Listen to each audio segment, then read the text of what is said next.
और बिहार में इन दिनों चुनाव प्रचार जोर शोर से चल रहा है। सरकारी योजनाओं के उद्घाटन के साथ साथ एनडीए सरकार प्रचार प्रसार कर रही है। लेकिन इसी बीच लखीसराय जिले से हैरान कर देने वाली तस्वीर सामने आई। आप भी देखिए।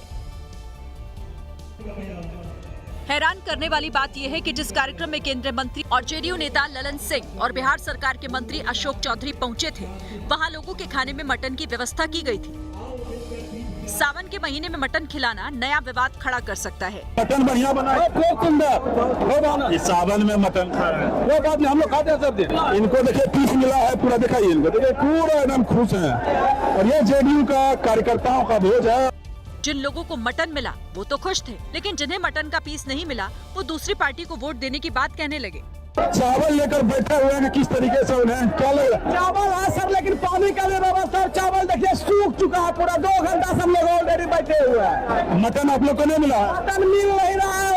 आदमी उधर बाल्टी खींच के सर लेके जा रहा है। बताइए किस तरह से चलेगा? ऐसे में जब खाना नहीं खिला सकता है तो बिहार क्या चला सकता है? आप ये बताइए।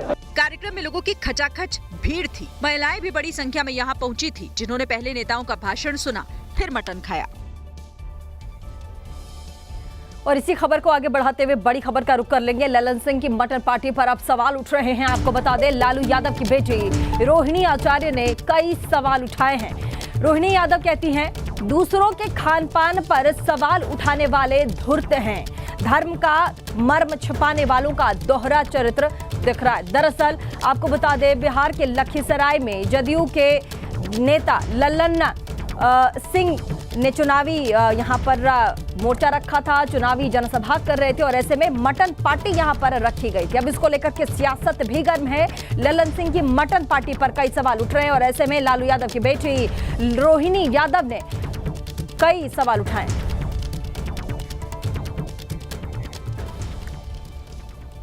और बिहार में इस साल विधानसभा चुनाव होने वाले हैं। चुनाव आयोग प्रदेश में वोटर्स लिस्ट रिवीजन का काम कर रही है, जिस पर विपक्ष जमकर आरोप लगा रहा है। इसी वोटर लिस्ट रिवीजन को लेकर के एआईएमआईएम चीफ असदुद्दीन ओवैसी ने प्रधानमंत्री को अपने लपेटे में लिया। देखिए।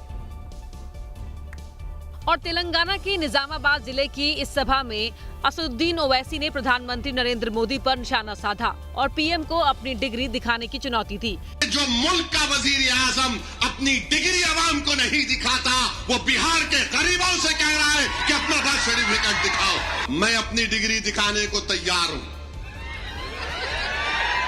क्योंकि इसके बाद पे बोलेंगे आप दिखाते क्या? मैं डिग्री दिखाने को तैयार हूँ। इतना ही नहीं, असदुद्दीन ओवैसी ने आरएसएस और बीजेपी की भी आलोचना की और उन पर मुसलमानों, दलितों और आदिवासियों से नागरिकता मांगने के आरोप लगाए। जो लोग हमारे मुल्क में, जिसको हमारे बुजुर्गों ने अपने खून पसीने से अंग्रेजों की गुलामी से आजाद करवाया, बेशर्मी की हद है कि तुम आज हमसे कह रहे हो कि बताओ तुम भारत के शहरी हो या नहीं हो। बिहार के चुनावी चक्रव्यूह में मुख्य मुकाबला सत्ताधारी एनडीए और आरजेडी कांग्रेस के महागठबंधन के बीच माना जा रहा है। लेकिन चुनावी माहौल में दिए गए इस बयान ने असदुद्दीन ओवैसी को सियासी चर्चा के केंद्र में ला दिया है। और कांग्रेस नेता राहुल गांधी असम के दौरे पर थे। वहां उन्होंने मुख्यमंत्री हेमंता बिस्वा शर्मा को भ्रष्टाचारी बता दिया। उनके जेल जाने की भविष्यवाणी भी कर दी। देखिए। राहुल गांधी ने कहा कि हेमंता बिस्वा शर्मा खुद को सीएम नहीं, असम का राजा समझते हैं, लेकिन उनका भविष्य जेल में कटने वाला है। मैं बिना सोचे समझे नहीं बोलता हूं और आमतौर से मैं जो बोलता हूं वो होता है। और मैं आज आपको बोल रहा हूं कि कुछ ही समय में आपको यही मीडिया वाले आपके चीफ मिनिस्टर को जेल जाते हुए दिखाएंगे और इससे उनको ना मोदी बचा पाएगा, ना अमित शाह बचा पाएगा। राहुल गांधी ने कहा कि जैसे नोटबंदी, कोरोना और जीएसटी पर उनकी बात सही साबित हुई, वैसे ही ये बात भी सही साबित होगी। कि वो जानते हैं कि एक ना एक दिन कांग्रेस के जो बब्बर शेर हैं उन्हें पकड़ के जेल के अंदर डाल देंगे। वो जानते हैं कि जो उन्होंने भ्रष्टाचार किया है, उनके परिवार ने जो भ्रष्टाचार किया है, कभी ना कभी उसका हिसाब उन्हें असम की जनता को देना पड़ेगा। उधर हेमंता ने भी फौरन राहुल पर पलटवार किया और सोशल मीडिया पर लिखा, राहुल गांधी शायद भूल गए हैं कि वो खुद जमानत पर बाहर हैं।